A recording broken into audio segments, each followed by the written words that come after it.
Hello friend, I'm your anchor host. I'm using anchor.fm/Dhiren-Pathak. Anchor is one-stop shop recording, hosting and distributing your podcast. Best of all, it's 100% free and ridiculously easy to use. And now, Anchor can match you with great sponsor who want to advertise on your podcast. That means you can get paid to podcast right away. In fact, that's what I'm doing right now by reading this ad. Thank you.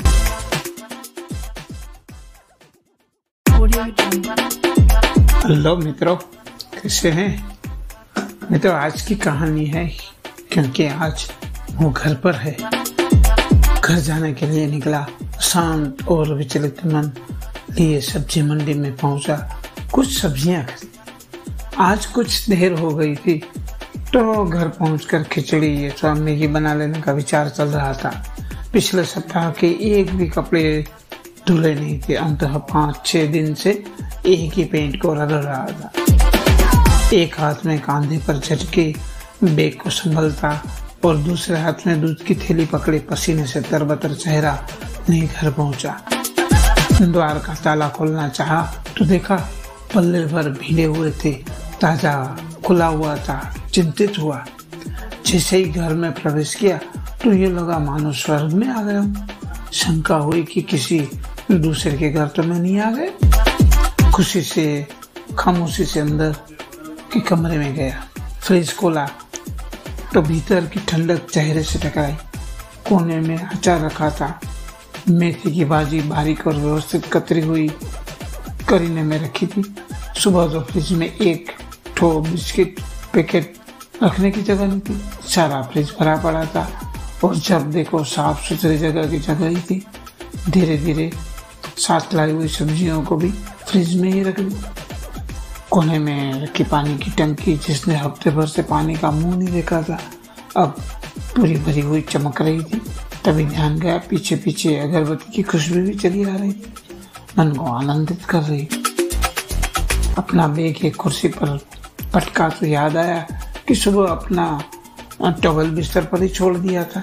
देखा तो वहां न होकर वह खिड़की के बाहर तार पर लटक रहा था। अलमारी का पल्ला खोला, जिसके बिना धुले कपड़े थे, लेकिन अब सारे ही धुले इस्त्री किए व्यवस्थित रखे थे। सुबह एक रुमाल मिलकर नहीं मिल रहा था और अब अंदर साफ सुथरे रुमाल की घड़ी रखी हुई थी। सुबह सॉक्स की जोड़ी नहीं मिल रही थी तो अलग अलग डिजाइन के मोजे पहनकर निकल गया था, लेकिन अब सारे सॉक्स एक स्थान पर उपस्थित पड़े। मुझे देख के मुस्कुरा रहे थे। लाल पीली नीली शर्ट बढ़िया हैंगर पर टिंगी हुई थी। धीरे से टीवी के सामने बैठा। टीवी जिस पर धूल की परतें जम गई थी अब चमक रहा था और स्क्रीन पर भी चित्र स्पष्ट दिख रहे थे। प्यास लगी तो पानी पीने किचन में पहुंचा, जिस किचन में बहुत लहसुन प्याज और न जाने किस किस्म की गंध भरी पड़ी रहती थी। अब भूख जगा देने वाले भोजन की सुगंध से महक रहा था। भावनाओं में बहता बाहर आकर टीवी के सामने एक चेयर पर बैठ गया और अपनी आंखें बंद कर ली और सोचने लगा। फिर आंखें खोलकर अपनी ही बाहों में चिमटी ली। कहीं ये सब सपना तो नहीं।